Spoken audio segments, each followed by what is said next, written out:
place. It really is. Life is real, and I just love sitting there going, man, he is. How many of you felt like he has been in my house, looking at my family? That is it. And, you know, we go through this life, and I don't want to. This is one of the big pieces of my life. I don't want to miss the moments anymore.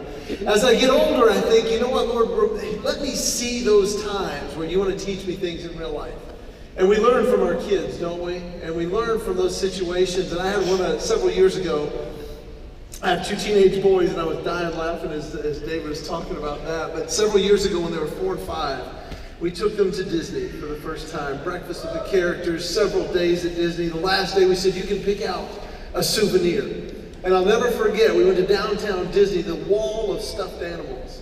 And Graham, my oldest, he's the reader, and he's the one who reads books, and he'd read them all, and he wanted all of them. He's got 5. I'm like, no, you get one.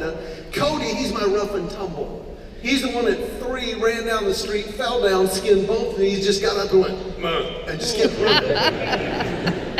And that's why it surprised me, because he walked up to my blind spot, and he had picked it out within 2 minutes. I'm like, hey, what you got there, buddy? Now, Disney makes most of their stuffed animals gender neutral. They make a few that are masculine in nature.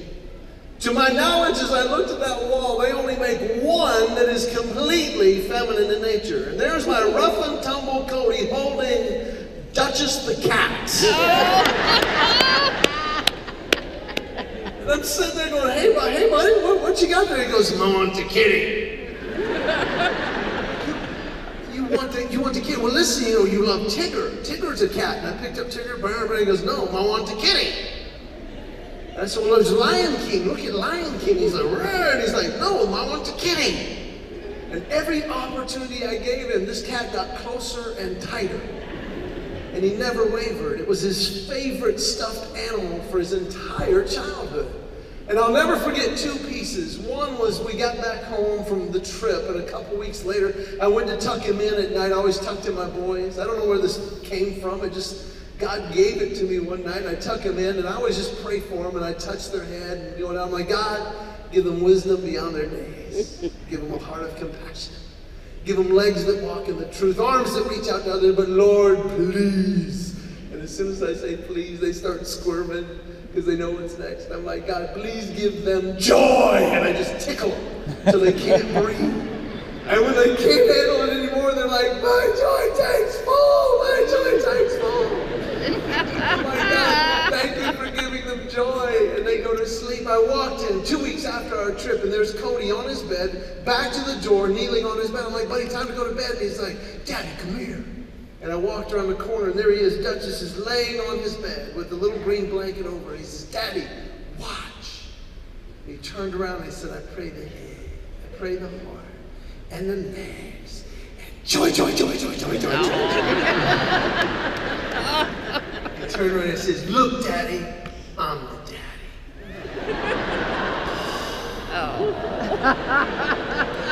I said, you can keep the cat. And it was that moment, yes.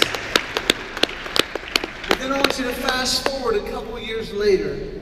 We had our daughter. Our daughter was about 4 years younger than him. She was not even 1 year old. It was one of those nights, if you have kids, you know this night where just nothing is going to go right. My wife had been for an hour, a solid hour in the middle of the night, and she would be screaming for a solid hour. Finally, I went in, I'm like, honey, what do you? She goes, I don't know. I've changed her, I've fed her, I've burped her, I've held her, I've done everything I know. I don't know what else to do. And as we're sitting there and my daughter is screaming, there's this little silhouette in the door. We're like, Cody, it's okay, go back to bed. But he's like, he mumbled something and left. I tried for 15 minutes. She's still screaming, she's still crying. And the silhouette appears back at the door, and we looked over like, Cody, just close your door. And he walked over, and he's carrying Duchess, and he walks over, and as he walks between my wife and I, he just goes, she need the kitty.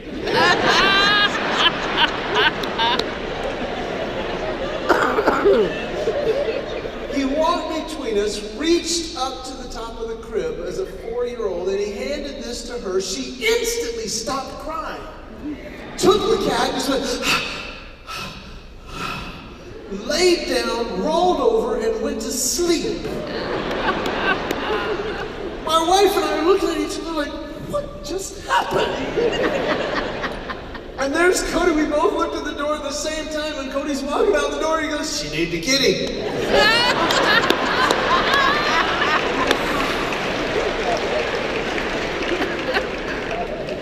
And as I laid back in bed and started to fall asleep, it was one of those moments where God just pricked my heart, and a whole flood of wisdom just hit me. That just the greatest joy in this life is not what we get.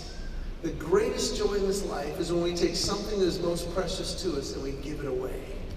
That is a moment, and I don't want to miss that, and I want to just tie it and say thanks to New Missions, because I had the privilege of going down to Haiti a couple of years ago.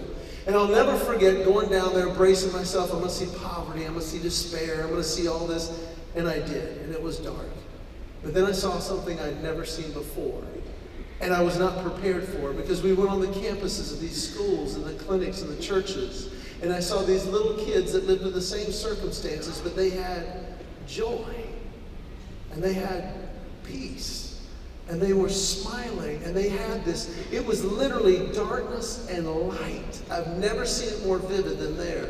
I met this little girl while I was down there, and I thought, you know what? I can't change the world. I can't solve world hunger. But I can do something. And I said, Lord, I want to help, and what can I do? And I ended up, I don't know if you had a picture of Velva or not, but I met this little girl. And I think half of my sponsorship money goes to Bose. I think it does. She's this precious little girl, and I got to meet her, and I can't change the world, but I know every day she gets rice and beans, and it is like the smorgasbord buffet. And she goes to school. And let me just tell you tonight, some of you are going to go, I want to look at that table or whatever. I want you to do one or two pieces. Go by the table and find at least one child with your birth month. And if nothing else, spend 10 seconds and pray for them by name, because they can tell when people pray for them. But some of you are going to say, you know what, it's a year sponsorship. I can do a year, I can do that. And I'm telling you, it'll change their life. Because here's what happened to me, and then I want you to see what's going on down there. I was having a bad week. And I committed to a week for a year and doing it once a month. It was my favorite check to write, but that bad week happened, and I got a letter, and it was from Velva. It was one of those days where I thought, I'm just going to stay in bed, and I'm taking the day off, but I went and I got my mail, and I opened it. It said, "Dear Mr. Ken, I'm writing to you in English. We're learning English this year. Thank you so much for the help. My family's doing great. I'm doing very well at school." And she said, "How can I pray for you?" I'm good. And I'm telling you, God just let that happen at the perfect time. And I know several of you here tonight sponsor kids, and several of you are going to pray for these kids, and that's awesome. But what's just amazing to me is that after 30 years, now all the Haitians are doing the teaching and the clinics and that, and there's more kids, and it's expanding, it's incredible, and that's the sponsorship tonight. Check out this video, and then we're going to have some more fun. Check this out.